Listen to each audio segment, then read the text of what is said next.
राज्य शासनाने घोषित केलेल्या पुण्यश्लोक अहिल्यादेवी होळकर कर्जमाफी योजनेच्या अंतर्गत आज दुसऱ्या टप्प्याचे पैसे आपण रिलीज केले, ज्यामध्ये जवळपास 6,36,000 शेतकऱ्यांना 5,086 कोटी रुपये आज त्यांच्या खात्यामध्ये दिले आहेत।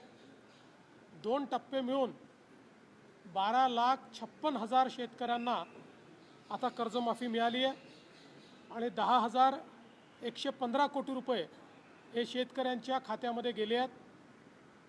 सगळी प्रक्रिया नीट चाललेली आहे आणि मला विश्वास आहे की जे पात्र शेतकरी आहेत यापैकी प्रत्येक शेतकऱ्याचं नीट KYC होऊन त्यांच्या खात्यामध्ये पैसे जातील।